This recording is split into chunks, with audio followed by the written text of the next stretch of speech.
another beautiful Sunday afternoon. This is Rubbin Minds. Welcome. My name is Abu Cabo Bilchen. Thanks a lot for joining us. We're just around the corner. From May the 29th, we'll be having the start of a new dispensation, not a new president, but probably a new government. I know President Muhammadu Buhari did say quite a bit with regards to his cabinet, especially in the last week, talking about the reasons why he didn't change them. But he said that they can work until the 28th of May. That's when I guess they will be scrapped, and then a new government will be formed after the after the swearing in again on the 29th of May, which is sometime this week. So looking forward to a new government, looking forward to great things for Nigeria, the start of another 4 years. Hopefully it brings greater things for the nation. A lot of promises were made by the APC government, and with all the plans they have for the economy, for security, for corruption, we do hope that all of these things work out for Nigeria, because there's a lot of things going on that are not very exciting and not very happy to hear. I mean, Zamfara was in the news again last week. There's a lot of insecurity issues going on there. But the Supreme Court did say that all APC candidates who ran for office in that state were invalid, pretty much. So everybody who came second in the election in Zamfara State on all levels will be taking office on the 29th of May. That was a major highlight of the week. So the Supreme Court, of course, still has the case of the president himself and his opponent from the elections, Atiku Abubakar.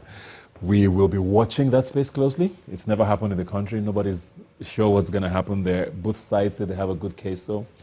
But until then, we'll be forming a new government, and Nigerians can only do their best to support Mr. President. We talk about politics a lot on this show, but we want to start off this week completely different.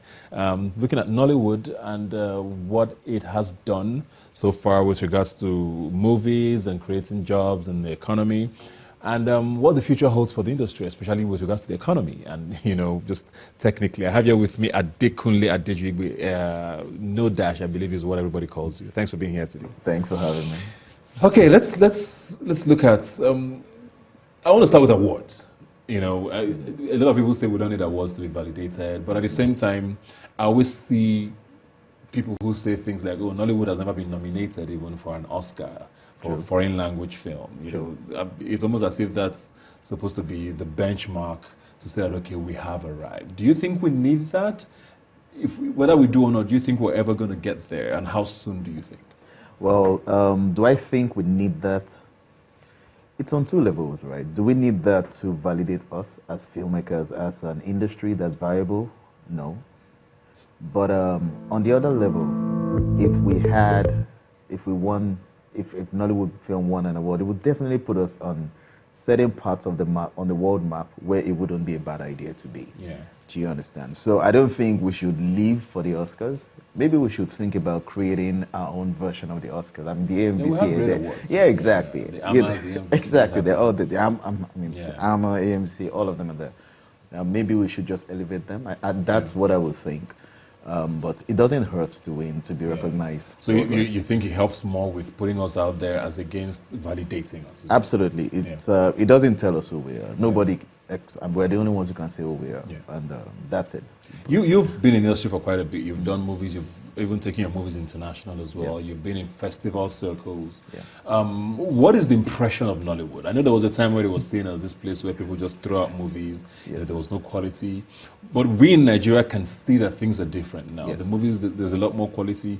Acting is way, sharper. Technically, we're doing quite well. Is that reflected from the international audience as well? Do you think they're starting to see us seriously as well? Yeah, the key word is starting, right? They are beginning to see us differently. 2015, the festivals I was at 2015, the way we were perceived, when you had a conversation, they're like, a lot of times when they feel you're having a conversation with a bunch of filmmakers or people from the festivals, and they see that you know what you're saying, they assume you're Black American. And I get that a lot. So when you say Nigeria, they're like, oh, you're from Nigeria? Yeah, I am from Nigeria. I'm 100% Nigerian. So it's the impression you get. But I had a film in the festivals last year, and the impression was a lot different. Because at the end of the day, they judge us based on the content. And all the impressions they've had so far was really because of what they'd seen. Not because they just didn't like our films or whatever. They saw we criticized those films too. And now as the films get better, of course, the impression will keep changing. And that's where we are now. We're at a point where people are beginning to listen, right? They really are beginning to listen. They're beginning to have serious conversations. They're beginning to see that, oh, we can talk to these people. These people understand what film is about and the impact of film on the society, you understand? And that's where we are at this point. I know money is always a big conversation with regards to filmmaking anywhere in the world. Yes. It's the reason why Hollywood is what it is. I mean, we're seeing movies breaking $1 billion yes. almost on a regular basis now. Yes, it's like yes. every year there's 2 or 3 that the majority of that money is on foreign markets. Yes. So I want that brings my question now to money. Yes. One of the biggest complaints you hear from people who do movies in Nigeria is, well, there's not enough money to execute the kind of storylines yes. that would not draw as much criticism as we draw. So we have to keep the stories as simple as possible, with regards to budget. Now, where do you see that money coming from? I mean, have we sort of exhausted our options locally? Is it time to start looking internationally? And how viable is that option looking with regards to those major studios being interested in us? Actually, I don't think yes, the availability of money for the filmmakers is a problem, but we can't say there's no money locally. People have money in Nigeria. I mean, just look at the cars you see every day. People have money. Do you understand? So that is not the problem. The problem I see is that we haven't built ourselves to be attractive to the people who can fund these things. But we are beginning to get there. Do you understand? There are people who can raise $200 million for a film. Do you understand? There are companies that are funded locally and they are raising that kind of money. So the money is there. We can, even internationally, right? It's the same conversation. Anybody who invests in your film, it's because they want to make their money back. It's not because they want to dash you money or because they love your or they love you or they like your face. It is a business. So we have to build the business part of the industry to a point where filmmaking now becomes financially viable, where people see it as, oh, I can put money into this and get so back within a certain period of time. Is it a distribution issue? Because I hear complaints a lot about not enough cinemas. Do you think that is really the problem?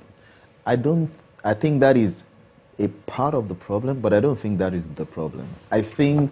Honestly, I think it's just because that's where we are.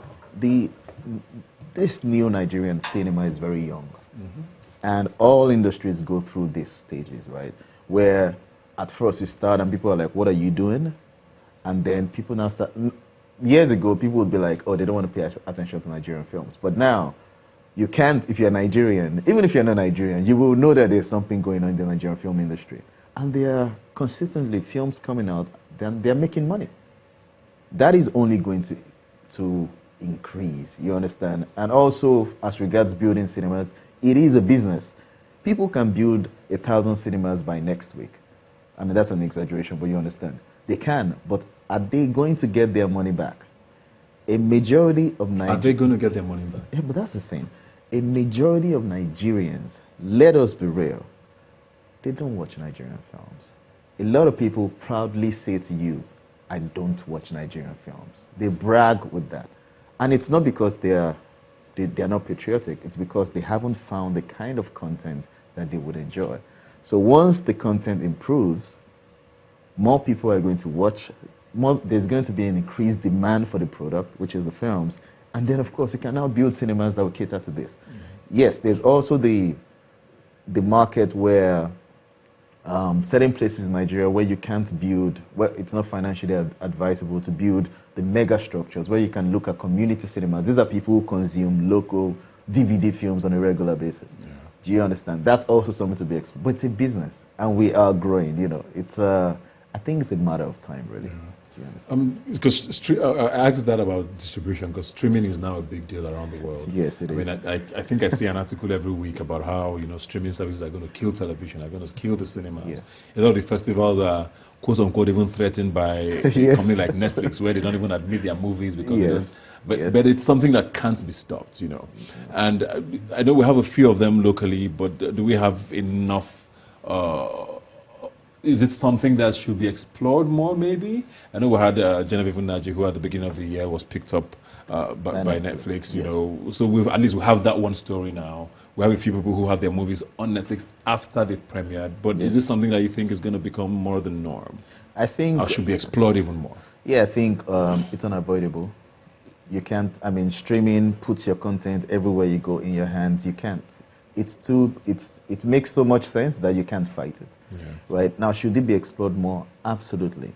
But you have to also understand that you can't, to stream, you need good internet connection.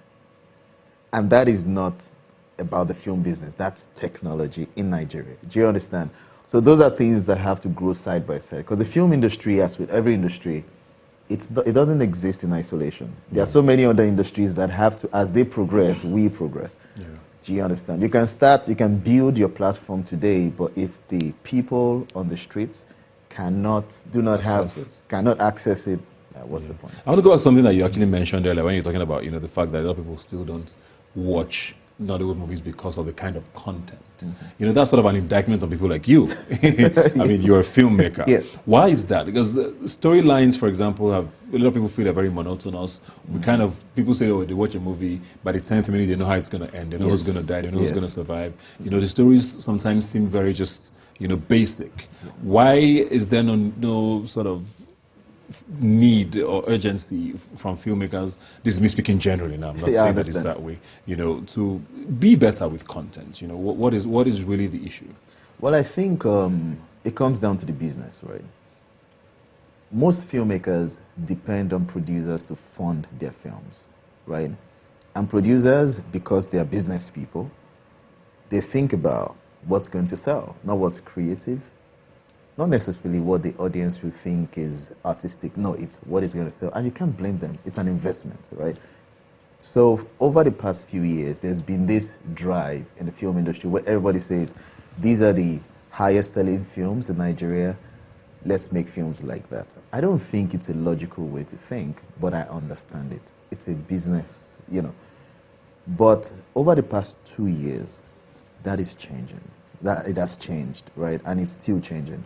Because we have now seen a decline in those kind of films. For a while, it was all about comedies.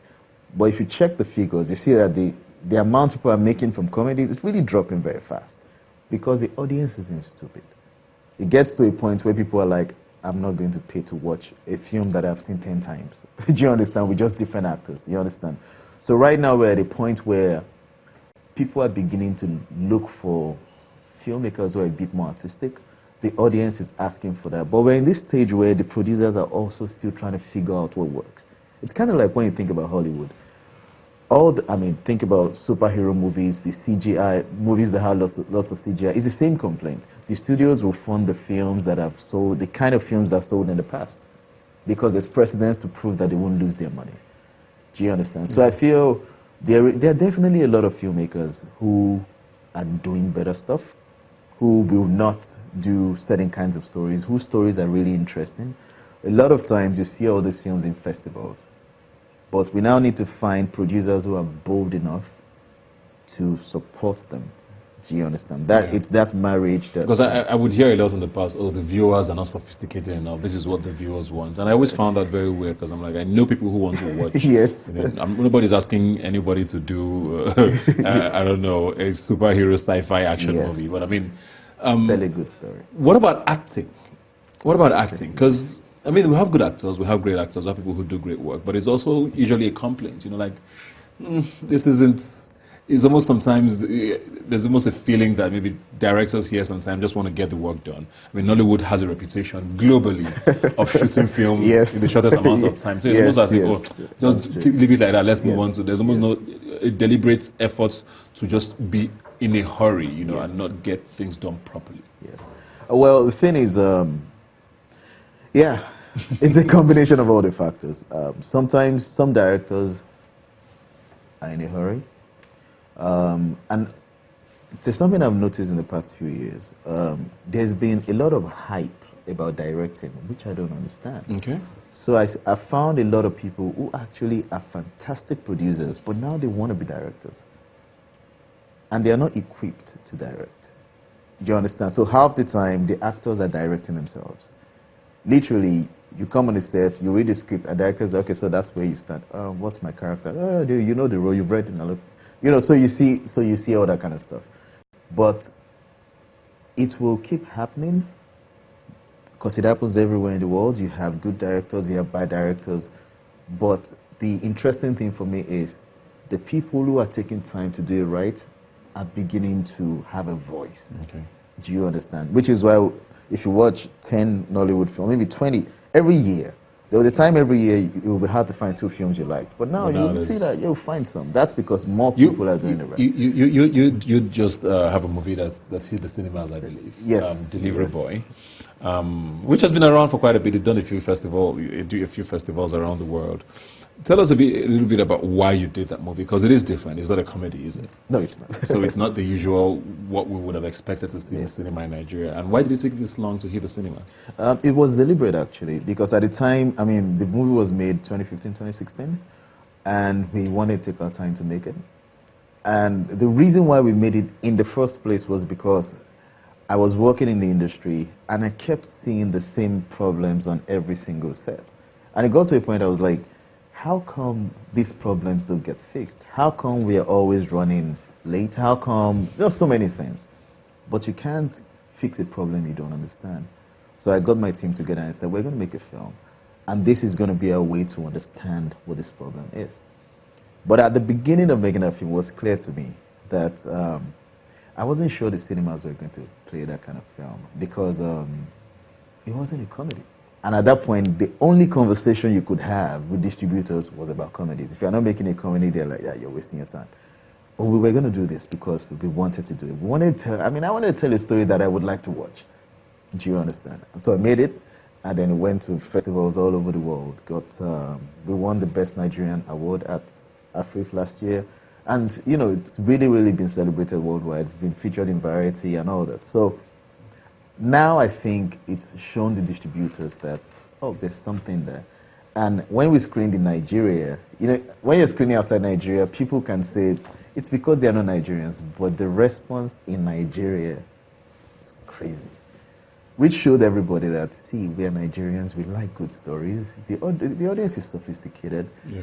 And if you give it to us, we will take it. Do you understand? So where did the guts to do that come from? What exactly is different, besides the fact that it's not a comedy? What is different about Delivery Boy? What is it that makes you, feel like this is a standout movie? I think a number of things, actually, right? One, the process. The process the process we went through to make it. The story, of course, is it's not the usual story that you would see. And the portrayal of the characters, because that's something I'm big on.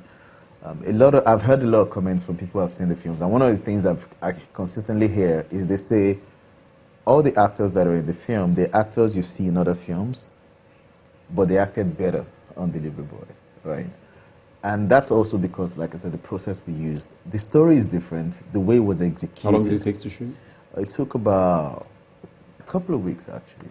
Mm-hmm. For pre-production was the hardest part.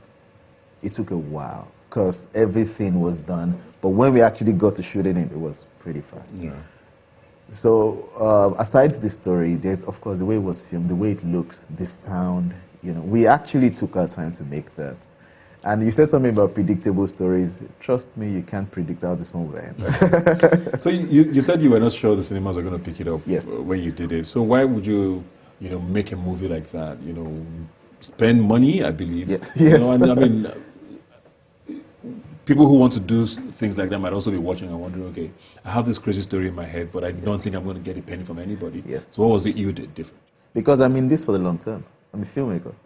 And you're not going to, this is an industry that I'm in. I'm a part of the industry. If I want it to grow, I've got to get in. Do you understand? You can't change these things from the outside. And it's going to cost you. Yes, we spent money making the film. But it was money that had to be spent. There was a problem. I didn't know the answer to the problems. I kept seeing this problem over and over again. I had to solve them. And if I had to put my money in the line... What are these problems you keep talking about? Production problems. Like, half the time, we would get on a set, call time would be 7 a.m. For people who don't understand, that's the time when the crew gets on set. And we would not start shooting till 3 p.m. And I could not understand it. And then between 3 p.m. and 10, you had to finish all the scenes you had for the day, which explains why you say some things feel rushed. Yes, a lot of things feel rushed because they were rushed. And I'm like, what is happening? But you can see that different. Was that different with your show? Oh yes, this was different. We had a small amount of time to shoot it and we knocked it out. Well, congratulations and good luck with, I mean, we hear a lot of millions are being made in Nollywood these days, so hopefully Delivery Boy does that. I'm looking forward to go seeing it sometime this week. It's showing in all cinemas, I believe? Yes, it's showing in, most of the cinemas, actually, and then more cinemas coming up. Thanks for being here today. Thanks for having me.